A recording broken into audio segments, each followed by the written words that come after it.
It has to be. Good evening, early birds. We'll go on in about a minute. If we have any problems, it'll take 2 or 3 minutes, but we'll switch to Facebook because last night was a disaster. But so see you in a few seconds.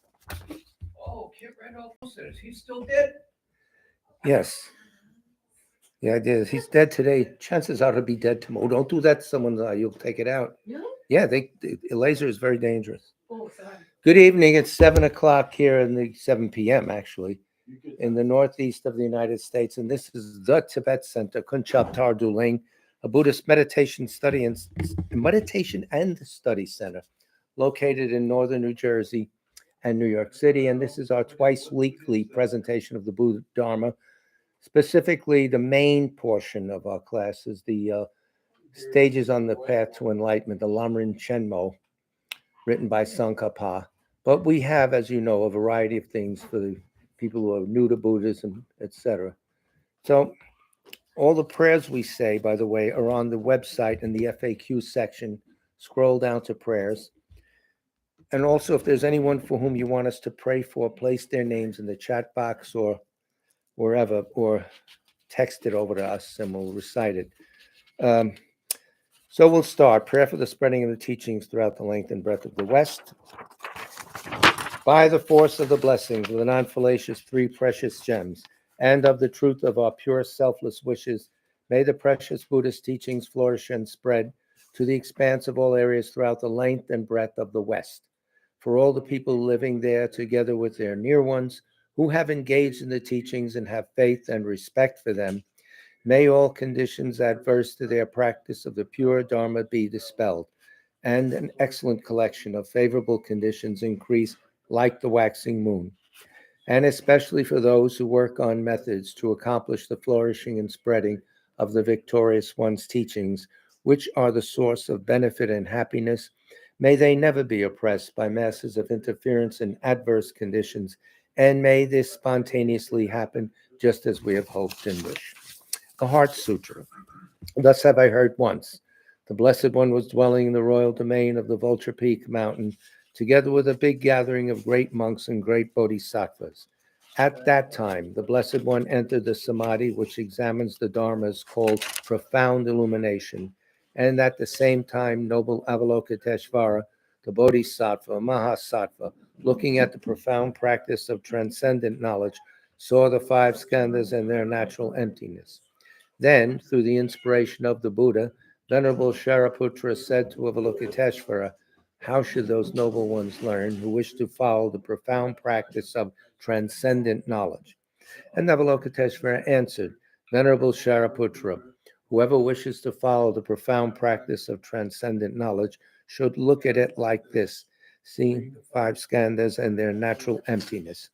Form is empty, emptiness itself is form. Emptiness is not separate from form. Form is not separate from emptiness. In the same way, feeling, discriminating awareness, compositional factors, and consciousness are empty. Thus, all the dharmas are empty and have no characteristics. They are unborn and unceasing. They are not impure or pure. They neither decrease nor increase. Therefore, since there is emptiness, there is no form, no feeling, no discriminating awareness, no compositional factors, no consciousness, no eye, no ear, no nose, no tongue, no body, no mind, no appearance, no sound, no smell, no taste, no sensation, no objects of mind, no quality of sight, no quality of hearing, no quality of smelling, no quality of tasting, no quality of sensing, no quality of thought, no quality of mind consciousness. There are no nidanas from ignorance to old age and death, nor their wearing out. There is no suffering, no cause of suffering, no ending of suffering, and no path, no wisdom, no attainment, no non-attainment. Therefore, since there is no attainment, the bodhisattvas abide by means of transcendent knowledge. And since there is no obscurity of mind, they have no fear. They transcend falsity and pass beyond the bounds of sorrow. All the Buddhas who dwell in the past, present, and future, by means of transcendent knowledge, fully and clearly awaken to unsurpassed, true, complete enlightenment. Therefore, the mantra of transcendent knowledge, the mantra of deep insight, the unsurpassed mantra, the unequaled mantra, the mantra which calms all suffering, should be known as truth, for there is no deception. In transcendent knowledge, the mantra is proclaimed, Tayata Om Gate Gate Paragate Parasam Gate Bodhisoha. O Shariputra, this is how a Bodhisattva Mahasattva should learn profound transcendent knowledge. Then the Blessed One arose from that samadhi and praised the Bodhisattva Mahasattva Avalokiteshvara, saying, Good, good, O son of noble family, profound transcendent knowledge should be practiced just as you have taught, and the Tathagatas will rejoice. When the Blessed One had said this, Shariputra, Avalokiteshvara, that whole gathering in the world with its gods, humans, asuras, and Gandharvas, their hearts full of joy, praised the words of the Blessed One. Now, refuge and bodhisattva vow, which, as you know, we say 3 times. With the wish to free all beings, I shall always go for refuge to the Buddha, Dharma, and Sangha until I reach full enlightenment. Inspired by wisdom and compassion today in the Buddha's presence, I generate the mind intent on full awakening for the benefit of all sentient beings. As long as space endures, as long as sentient beings remain, until then may I too remain to dispel the miseries of the world. With the wish to free all beings, I shall always go for refuge to the Buddha, Dharma, and Sangha until I reach full enlightenment. Inspired by wisdom and compassion, today in the Buddha's presence, I generate the mind intent on full awakening for the benefit of all sentient beings. As long as space endures, as long as sentient beings remain, until then may I too remain to dispel the miseries of the world. With the wish to free all beings, I shall always go for refuge to the Buddha, Dharma, and Sangha until I reach full enlightenment. Inspired by wisdom and compassion today in the Buddha's presence, I generate the mind intent on full awakening for the benefit of all sentient beings. As long as space endures, as long as sentient beings remain, until then may I too remain to dispel the miseries of the world. So what is on the menu tonight? We have what? Truffle bread? First, we'll start off. I'll just do a little bit of the story of the female bodhisattva, practically almost a Buddha, pure giving. Last night she's King Prasenjit's daughter, and she outclassed the whole assembly, Shariputra, Manjushri, Madhgalyana, the whole crowd, with her questions and her wise statements. How did she get that way? She was at a young girl, born as a daughter of the king. As a young girl, she had visions of the Buddha, and that hooked her, and she's never stopped. So I'll pick it up here on page 79 of this book, The Treasury of Mahayana Sutras. This is from the Ratna Kuta Sutra, the Heap of Jewels Sutra, the Maharatna Kuta Sutra. It's a Mahayana text. As she was speaking, she's in mid-conversation, I'll give it. She gets out of her carriage. Then Pure Giving got down from her carriage and walked toward the bodhisattvas and sravakas. When she reached them, she bowed with her head at the feet of each one. Then she approached the virtuous Shariputra with great respect and stood before him, saying, I am a girl. She's 8 years old, by the way. This whole dialogue took place with her as an 8-year-old girl. I am a girl. My intelligence is shallow. My afflictions great. Understatement, she's not that way, but she's being humble. I am unrestrained, indulge in mean things, and am dominated by devious thoughts. Someone talks like that about bodhisattvas. They're trying to show that I have these problems just as you do, and here's the answer. They don't have them, but they say they do. Dominated by devious thoughts. May the virtuous Shariputra, out of compassion, explain the subtle, wonderful Dharma for me, so that after hearing it, I may have benefit in the long night and experience greater peace and happiness. As she was speaking thus, King Prasenjit came, that's her father. Hearing Pure Giving's words, the king asked her, You lack no pleasures. Why do you look so sad? Why do you not sleep or enjoy amusements of the world? King Prasenjit then spoke in verse to his daughter. You are as fair as a celestial maiden. After bathing, you anoint yourself and put on perfumed clothes. You have necklaces and every precious ornament. Why are you so sad you cannot sleep? Your country is rich and replete with treasures. Your parents' authority is so absolute. What troubles you that you do not sleep? You are beloved by your kin and adored by people, and I am a glorious king. Why then are you not happy? What have you seen or heard that makes you so melancholy? Or what is it that you wish? Please tell me. Thereupon Pure Giving answered her father in verse. Leading a household life, your majesty, do you not feel that the aggregates, elements, and sense organs are all fragile? Mundane existence is like a magic trick. Life flees past without a moment's pause. It's an 8-year-old girl. Not really.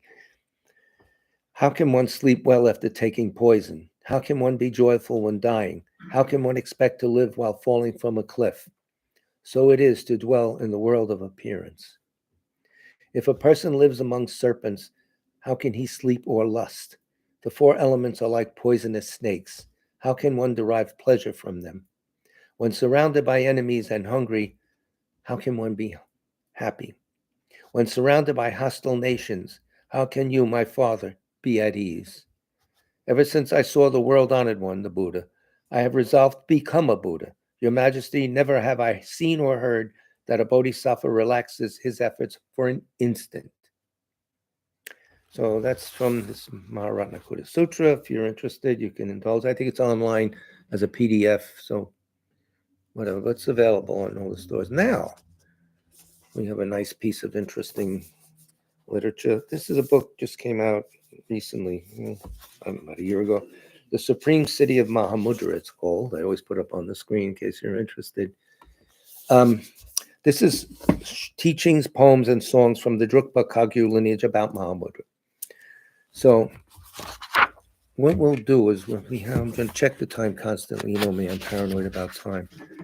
We're going to hear, it's called Mahamudra of the Ganges. Ganges Mahamudra, rather. It just says Ganges Mahamudra. And what is it? It's the advice that that Tilopa gave to Naropa on Mahamudra. So this is like the key of everything that started. Pith instructions to Naropa. It's the Mahapudropadesha in Sanskrit. So this 988 to 1069 Tilopa's dates. Tilopa, Naropa, Gampopa goes down, Marpa, etc., all the way down. So here's Tilopa saying, I bow down to the glorious innate wisdom.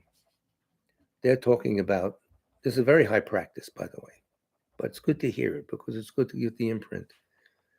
Mahamudra cannot be taught, yet you, intelligent Naropa, have undergone hardships, and through devotion to your guru have endured suffering. Keep these words in your heart, O fortunate one. Kaye ho. Look deeply at the things of the world. Like a dream or an illusion, they can't last. Dreams and illusions have no basis in reality, so muster weariness for them and give up worldly affairs. Basic pronunciation, right? Leave behind your entourage of close ones and servants, all those objects of attachment and anger. Meditate alone in solitary places, forest or mountain retreats. Remain continuously in non-meditation, a key.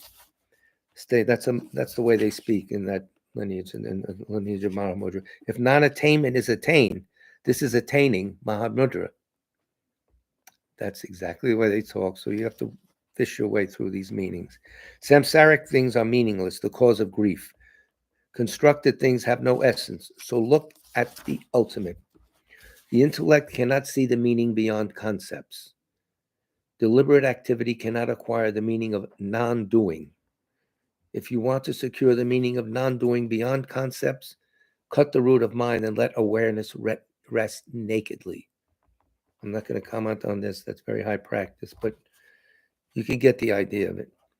Clarify the murky water of thoughts. Do not block or believe in appearances. Just leave them be. When there is no accepting or rejecting, mind is freed within Mahamudra, the great seal, right? A flourishing tree is full of branches, leaves, and flowers, but all its foliage shrivels once the root is cut. like how the darkness of 1,000 eons is dispelled by a single torch. A single moment of mind's luminosity completely clears an eon's worth of obscurations and misdeeds. When you break through to that level of mind, clear light mind in the Yuluk tradition, all the obscurities are blown away, no matter how long they were. A room could be dark, for instance, for 1,000 years. As soon as someone turns a light on, that's it. It doesn't take 1,000 years to brighten it up. That's the idea they're saying here. The idea they're talking about here. One day I'll speak English. Anyway, next verse, this is Tilopa talking to Naropa. Those whose minds are less lucid, who cannot abide in the essential meaning, should grasp the vital points of the wind energies and let awareness be in its essence. They should exert themselves with various gazes and concentration techniques until awareness remains in its natural state. When examining the core of space, all clinging to a center or edge will cease. Likewise, when mind examines mind, the throngs of thoughts cease and it becomes non-conceptual. Then you will see the nature of unsurpassable awakening. Vapors rise from the earth, form clouds, and then disperse in the sky. They have not gone anywhere, nor do they remain anywhere. Billowing thoughts that come from the mind are just the same. Once seen as your very own mind, the waves of thoughts disperse. Space is beyond having color or shape, untainted by black or white, unchanging. Likewise, one's mind is beyond color and shape and cannot be blemished by virtue and negativity. The pure luminous essence of the sun cannot be obscured by the darkness of 1,000 eons. In the same way, eons of samsara cannot obscure the luminous essence of mind, the purity we all carry with us. Okay? Naropa continues, even if we designate space to be empty, we still cannot express how space is. Likewise, even though we say the mind is luminous, that neither proves its existence nor its relation to anything else. In space, does anything rely on anything? Similarly, your Mahamudra mind has no object of support. Tricky, but these are meant to be thought about. He continues, rest at ease in the uncontrived natural state. If your bonds loosen, there is no doubt you will be free. The nature of mind is thus like space. All phenomena without exception are included in that. Drop all physical activity and rest in naturalness. Let your speech be without much talking and chatting. It is all just echoes. Do not direct the mind to ordinary thoughts. Give attention to the Dharma of fulfillment, the goal, we would call it, say. He continues, Naropa does. Like a bamboo shaft, the body has no core. The mind is like the center of space, beyond mental constructs. In that state, there is nothing to grasp or reject, so rest at ease. The mind without reference point is Mahamudra. By habituating to that, unsurpassable awakening is attained. Just break for a second. He's going over and over again the same point he's trying to make from different angles to give us an idea. So we read something like this over and over again. When we have time, it'll sink in. It'll change us. Naropa continues, without an object to focus on, the nature of mind is lucid. Having no path to traverse is entering the Buddhist path. By habituating to non-meditation, supreme enlightenment is achieved. The king of views transcends all forms of grasper and grasp. The king of meditation is non-distraction. The king of conduct is effortlessness. When there is no hope and fear, the fruition manifests. The unborn all ground is devoid of patterns and obscuring covers. Do not distinguish between meditation and breaks. Rest in the unborn essence. All that appears is your own perception. Conceptual phenomena are exhausted. The Supreme King of Views is completely free of all extremes. The Supreme King of Meditation is limitless, deep, and open. The Supreme King of Conduct is effortless, self-sustaining. The Supreme King of Fruition is free of hope, naturally abiding. The activity for a beginner is like a rushing canyon stream. In the middle, it flows slowly like the Ganges River. At the end, it is like a small river joining the sea, the meeting of mother and child. Does that echo like clear light, mother clear light, child clear light? these traditions, all four sects, they all come to the same point. So Naropa continues, having your own text and philosophical positions, being able to speak of many dharmas, the tantras, paramitas, vinaya, and so forth, will not result in seeing the luminous Mahamudra. You need them.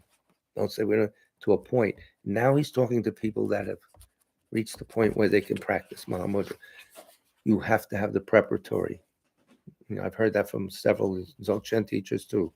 The prep, which is what we do here. Naropa continues, do not engage the mind, and you will be free of all your heart's desires, which are self-arising and self-subsiding, just like waves on water. Through the arising of desire, luminosity is obscured and not seen. The real meaning of precepts, vows, and samayas is violated by concepts. If you do not settle, do not fixate, and do not stray from the profound meaning, this is the practice of sublime beings, a lamp in the darkness. If you are free of all wishes and desires and do not abide in any extreme, you will see all the dharmas of the three baskets. If you dedicate yourself to the meaning of this, you will be free from the prison of samsara. Stable meditation on this truth will burn up ignorance, misdeeds, and obscurations. What I have explained is called the lamp of the teachings. All those foolish beings uninterested in this truth will be exhausted, carried effortlessly by the river of samsara. The torments of the lower realms are unbearable. How sad. Those who want to be free of sorrow should rely on a skillful master. By receiving the blessings, their minds will be liberated. If you rely on a karma mudra, that's a live consort, karma mudra, the wisdom of bliss and emptiness appears. Through the blessed union of means and wisdom, let the drop descend slowly, hold it, and then reverse and draw it up. That's tantric techniques, which I know nothing about, so just let it roll. Last two verses, Naropa says, guide it to the sacred centers and pervade it through the body. If there is no attachment to this, the empty bliss of wakefulness will dawn. You will have a long life free of gray hairs and be lustrous like the moon. You will have a clear and radiant complexion and have the power of a lion. Having quickly attained the common cities, you will reach the supreme. May this instruction on the key points of Mahamudra be kept in the hearts of fortunate beings. This completes the instruction by the glorious Naropa given to Naropa on the banks of the Ganges River. May it be virtuous. So here I am checking the clock. I'm going to hear from somebody else from that same tradition who's a little raunchy, who's an iconoclast, who's very powerful. Rinpoche told me a few stories about him. Drukpa Kunleg. There's a book called The Divine Madland, very unusual behavior and very critical of people who are being phony. So this is something like that. You'll like this. This is the Song of Not All. And he says, first of all, I bow joyously. Not all those who have memorized text are called scholars. A scholar is someone who knows the figurative and true meaning of the Dharma. Not all who know about all kinds of magic are called siddhas. A siddha is someone who has realized the genuine natural state. Not all those with squinting, warm-looking eyes are called bodhisattvas. A bodhisattva is someone who totally turns away from selfishness. So if you think you're a bodhisattva, have you totally turned away from selfishness? That's you. Here he goes. He continues. Well, not all those who sport a goatee are called tantrikas. A tantrika is someone who has realized the phenomenal world as the deity. Everything, the deity. In the mystical Muslim tradition, you're supposed to see everything as Allah, cars, boats, everything. Something similar. Not all those who stay on a mountaintop strolling around are called full-time meditators. If one's environment has become the clear light, one is a full-time meditator. Not all those who behave ostensibly carefree are called realized yogis. When one can stay in the natural state without interruption, one is a realized yogi. To have a one-sided grasp of emptiness is not what is called a view. Being without limitations or falling into extremes, that's the view. To hold a, quote, good reference point as paramount is not what is called meditation. When there is no reference point and attributes are dropped, that's meditation. To pretend to be disciplined and have a double life is not what is called conduct. Conduct is to completely purify transgressions. That's it. To build a nice place of practice is not what is called the fruition. If one realizes the primordial spontaneous perfection, that's the fruition. To be satisfied with only conventional designation is not what is called a geshe. A geshe is someone who knows the inner meaning of words. To only wear saffron robes is not what is called a monk. Monk means to be disciplined in body, speech, and mind. Someone who irritates spirits is not what is called a practitioner of CHEN. CHEN means cutting. The practice involves going to a scary place and invoking demons and stuff to bring up your own fear and to cut that fear because it's based on ego. So someone who irritates spirits is not what is called a practitioner of CHEN. The practitioner of CHEN is someone who cuts off deluded perceptions. To give food that was obtained sinfully does not make one a sponsor. When one applies the 3 doors to virtue, one is a sponsor. To reveal the mandala for the sake of profit is not what is called empowerment. Empowerment is to establish worthy disciples in maturation and liberation. To collect desirable food and drink is not what is called the sacred feast of Gana Chakra. Gana Chakra means to make the symbolic offerings of the warriors. To spout hundreds of words is not what is meant by explanation. If one knows the 6 extremes and the 4 styles, that's explanation. I don't know the 6 extremes and 4 styles. I'm sorry. I didn't have time to look them up. To translate colloquial language into Tibetan is not what is called a translation. If one captures the wisdom mind of the victorious one, one is a translator. Now, this I don't understand the cultural reference. To put bits of butter on the beer jar is not what is meant by auspicious coincidence. I haven't done that lately. I don't know if you have. If all phenomena are known to be interdependent, that is an auspicious coincidence. And finally, to say may it be or may it happen is not what is called aspiration. When the 3 spheres are not conceptualized, that is aspiration. Gift, giver, and giving act. That's what they mean, the 3 spheres. So that was a little bit from Drukpa Kunleg, whose behavior was very, very outrageous. Sherry told me one story I can't say on the web, but it was very interesting. There's a book called The Divine Madman. You get most of that there, translated by Keith Dowman, Dowman. It's been around a while. So now we go to work. Not really. We ease into it. We're on the chapter called Dependent Arising in Emptiness. So let's examine the term dependent. What does it mean? So here we are throwing words around. Dependent arising is emptiness, dependent arising, blah, blah, blah. Let's get background. So time out for a second. This is a reused bottle, constantly reusing, so we're not wasting plastic. This is from Realizing the Profound View, Volume 8 of the Wisdom and Compassion series, written by His Holiness with the assistance of Venerable Tipton Chudran. The language flows, it's really nice. And if I find the page, we'll be really in good shape. This is from page 224. Dependence on Mere Designation is the title of this subchapter.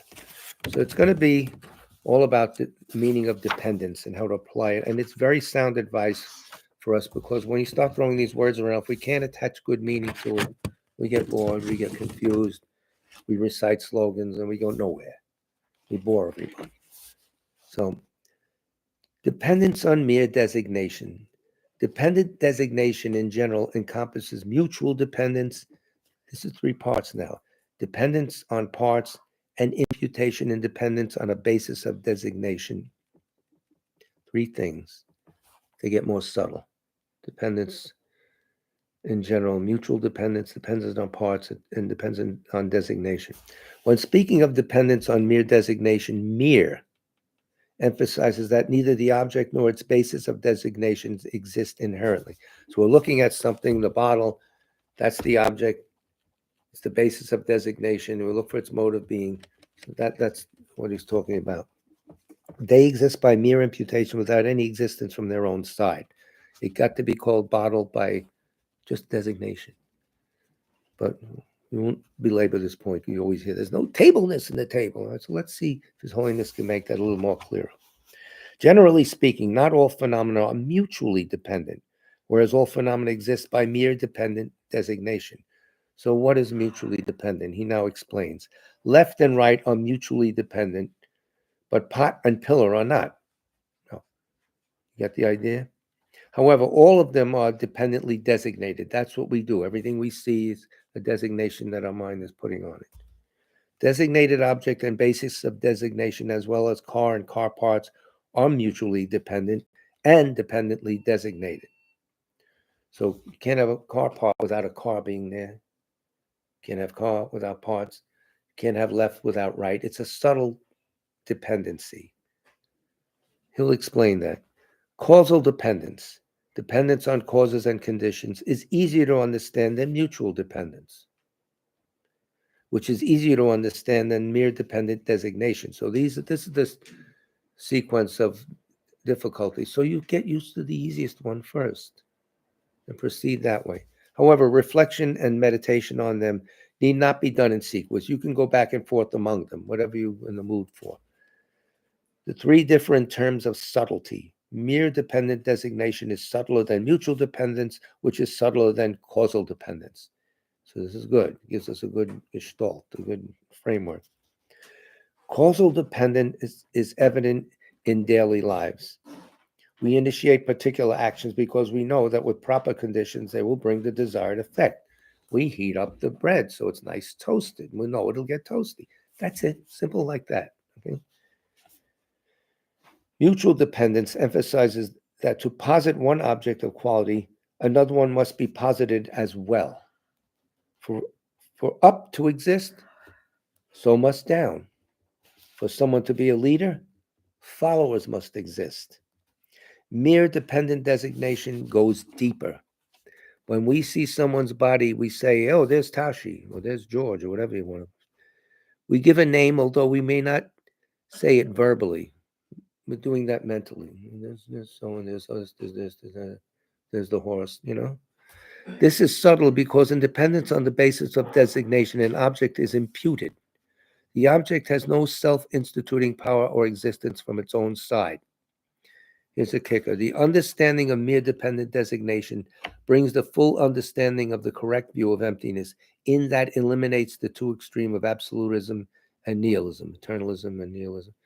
So we said before, it's very important that we see something, we don't say out loud, oh, there's Tashi or there's George, but it's there. The mind is saying it.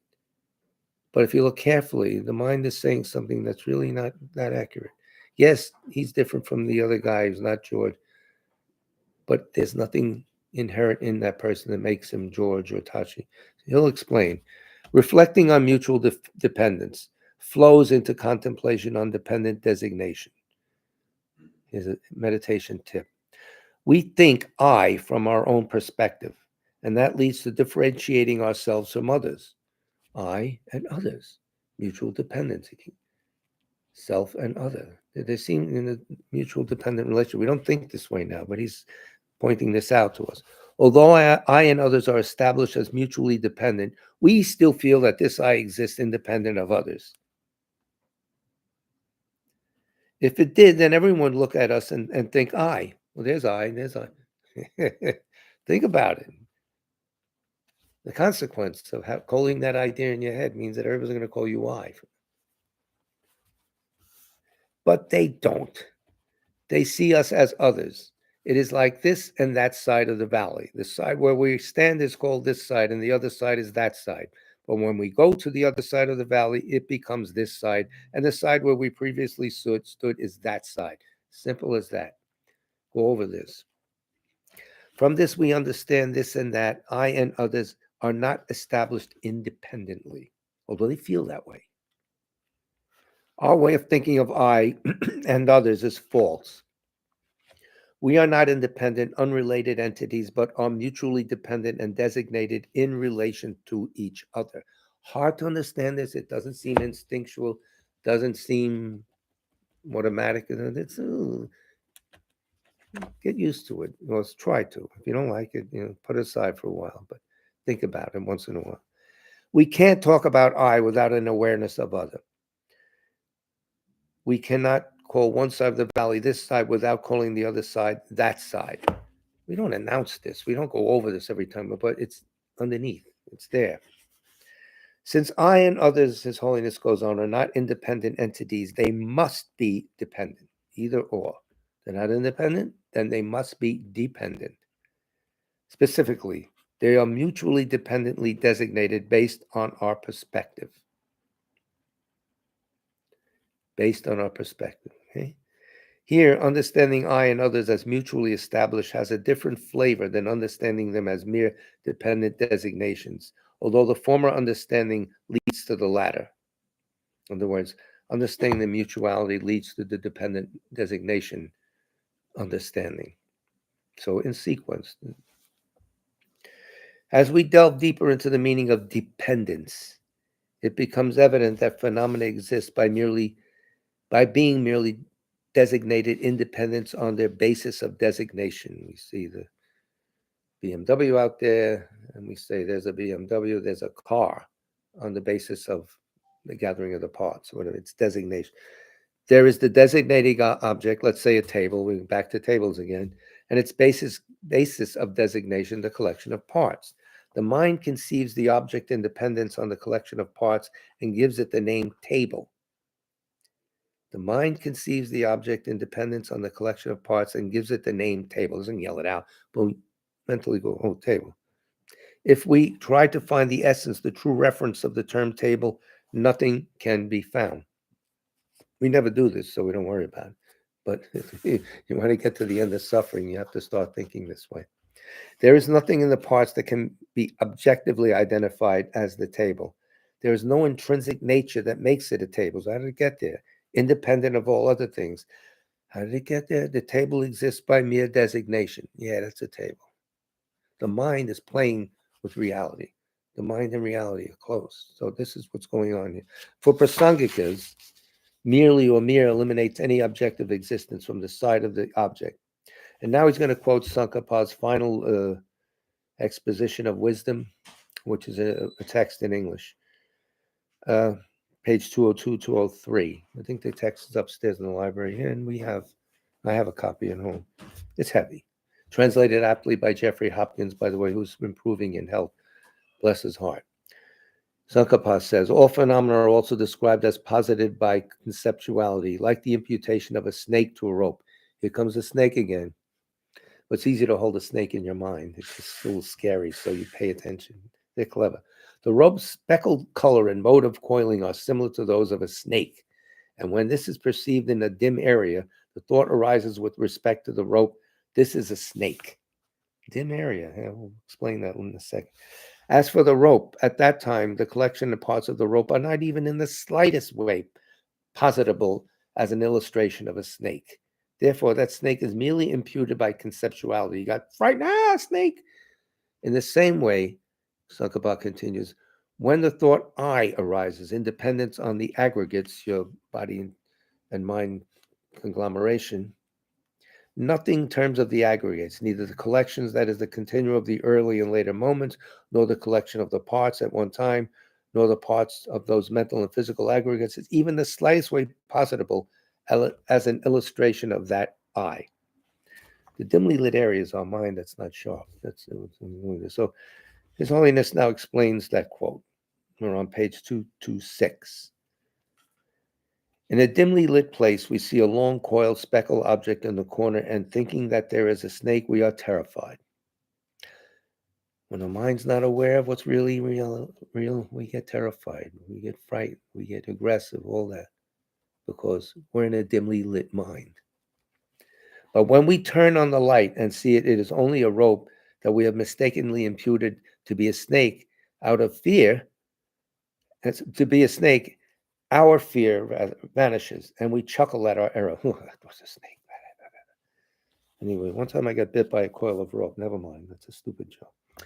Let's go back to when we imputed snake and were certain that a snake was there a few feet in front of us. Certain. If we examine how this, quote, snake exists, we find there is no snake in or on the rope. Although a snake appears to our mind, there is no snake there. Similarly, when we examine the mental and physical aggregates, There is no person in or on those aggregates.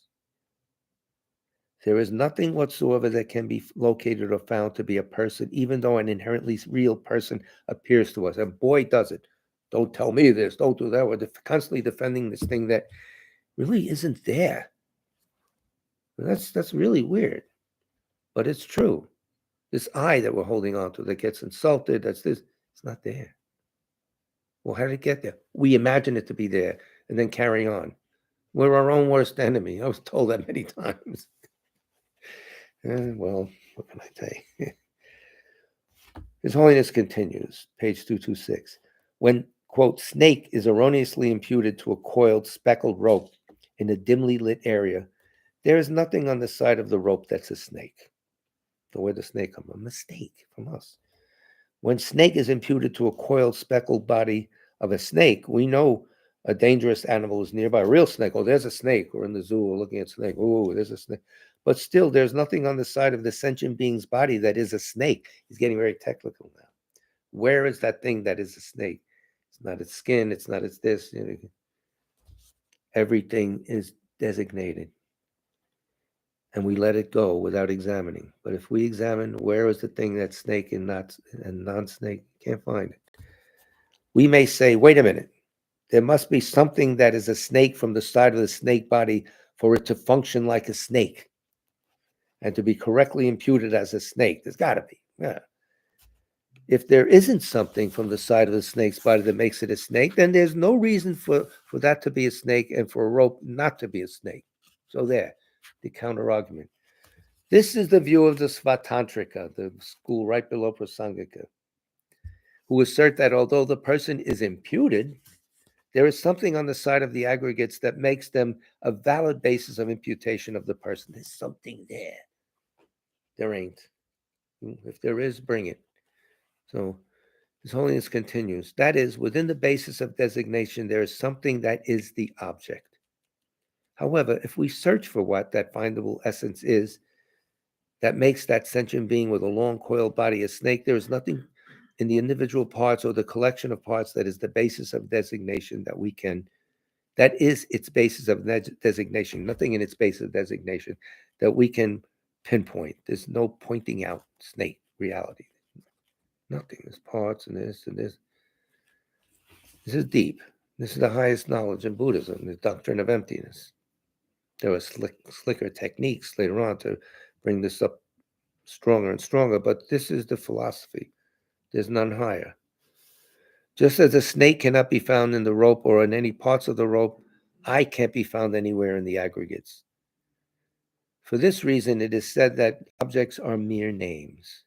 That's why they say mere designation, mere name. This does not mean that they are words or sounds.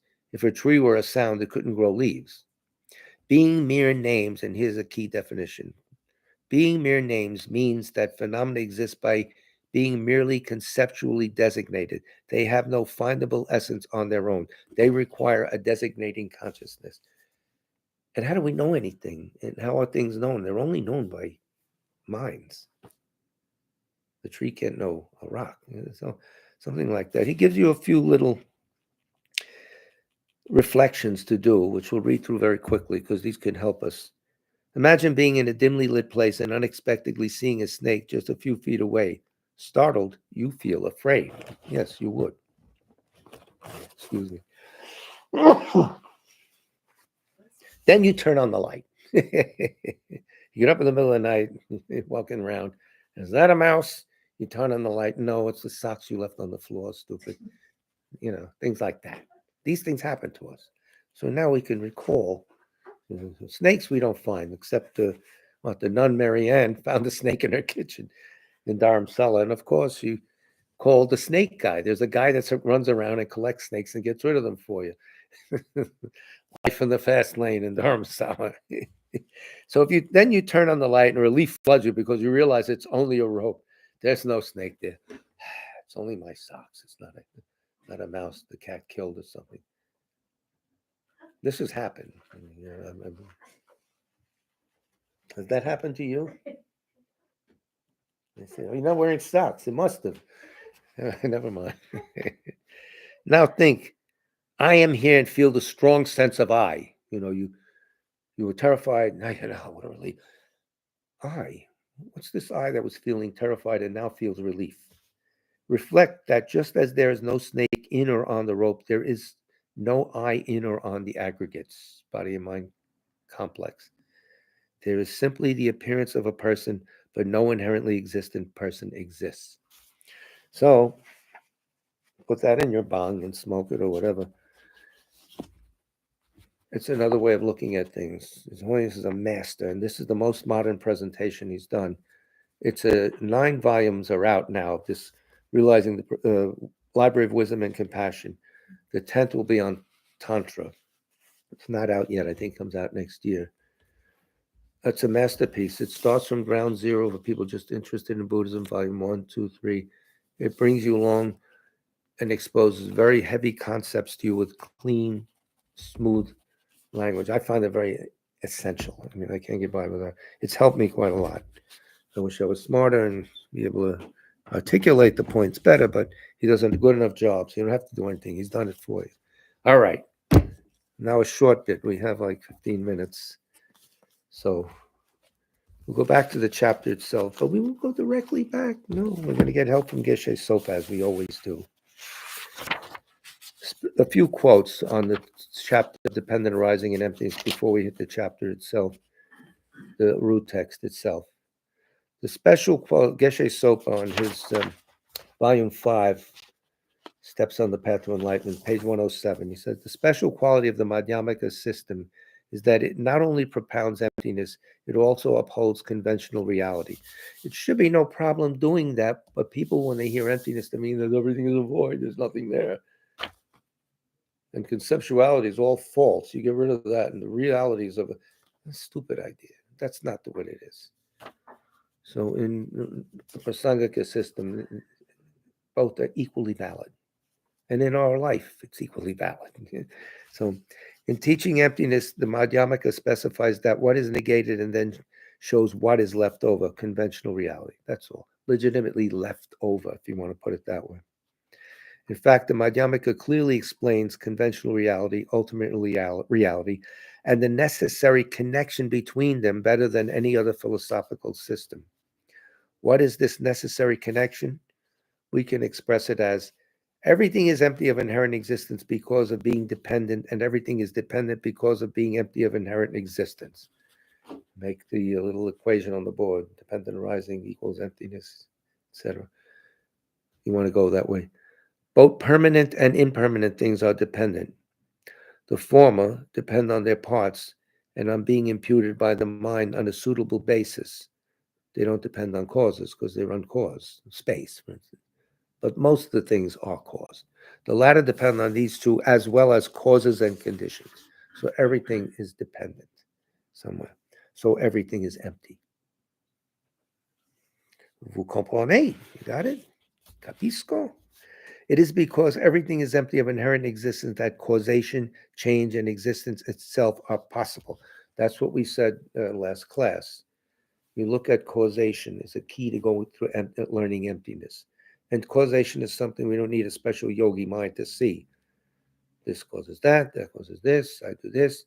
Look in your mind and watch the thoughts parading by. I thought of this because, oh yeah, I thought of that. So I'm in this mood because of this one. I just brought up that idiot. And now I feel causation going on mentally.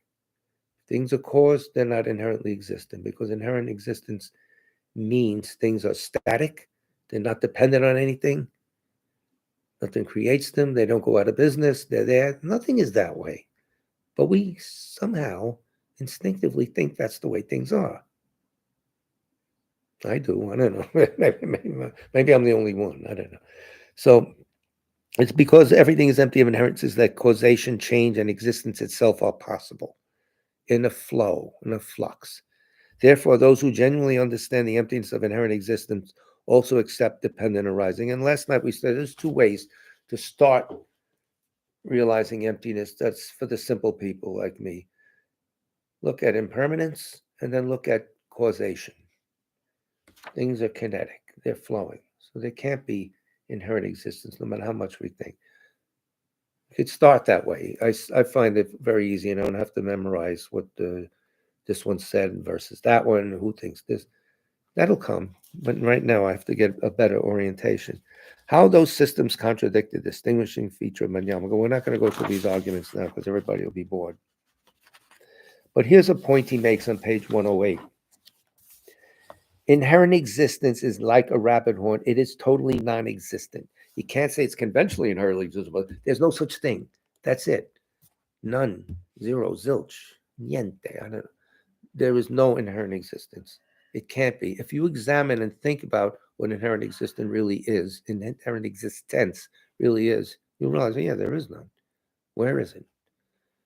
So it has to be negated on every level, Geshe Sopa says. Chandrakirti's point is that the same logic negates inherent existence both ultimately and conventionally.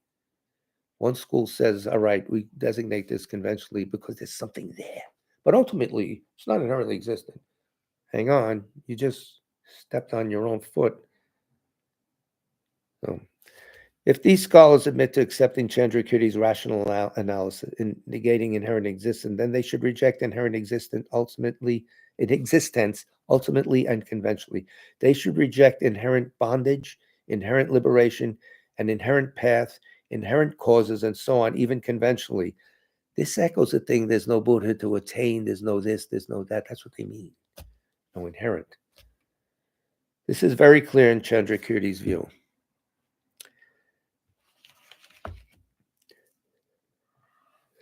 In brief, either these scholars consider the absence of inherent existence contradicts the establishment of causality, samsara, nirvana, and so on, or they do not. If they do, then having accepted the emptiness that is the lack of inherent existence, it becomes impossible for them to establish causality and so on in terms of either of the two truths. So, if they thus they repudiate the unique special quality of the Madhyamaka system, the non-contradiction of the two truths. They are not contradictory; they are complementary. If they do not consider that the absence of inherent existence contradicts causality, then they have no reason to say that causality and so on are negated by the reason disproving inherent existence, where there has been no need to apply any special qualification, such as ultimately or to the object of negation. So there's no inherent existence. You can't say there's conventionally inherent, but that's it. You don't have to say everything. No inherent existence. It doesn't there. You won't find it. Good luck finding it. Go right ahead. It's like finding an honest person in the Congress. There's too many. If things are empty, then there can be no arising and no destruction. According to you, it must follow that the Four Noble Truths do not exist. That's the counter argument. If all things, another counter argument, the realist, if all things in every case do not inherently exist, then even your words don't inherently exist and so cannot refute inherent nature. These people think, what's the problem here? They think inherent existence is nihilism. No, there can't be inherent. They think rather non-inherent existence is nihilism, non-inherent existence. There has to be something inherently. So that's how things work. Otherwise, there's nothing. They cannot distinguish between non-inherent existence and non-existence. It's a subtle point, but not that subtle. Think about it. They're very, very opposite.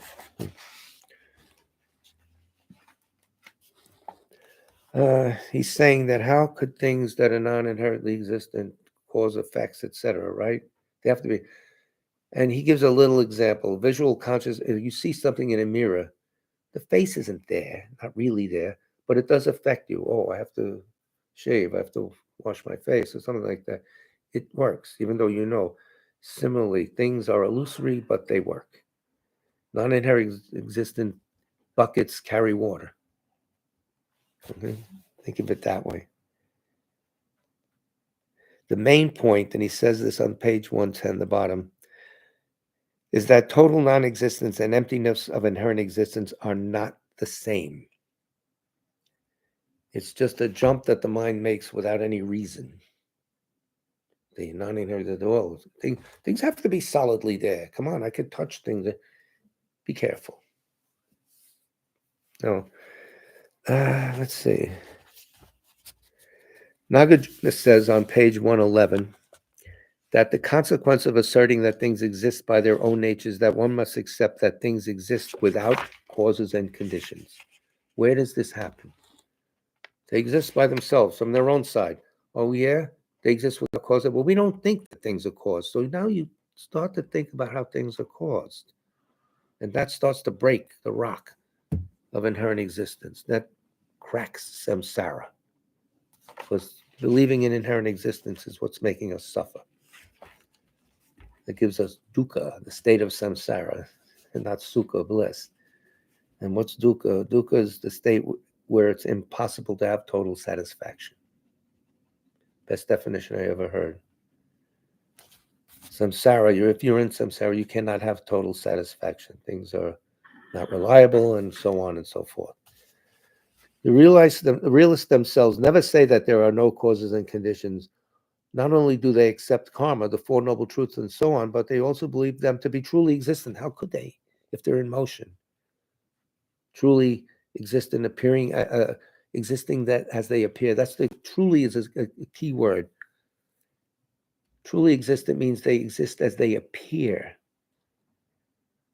But they appear as inherently existent. That's the problem. Appearances for us are inherent existence. We don't see conventional reality. We see inherent existence.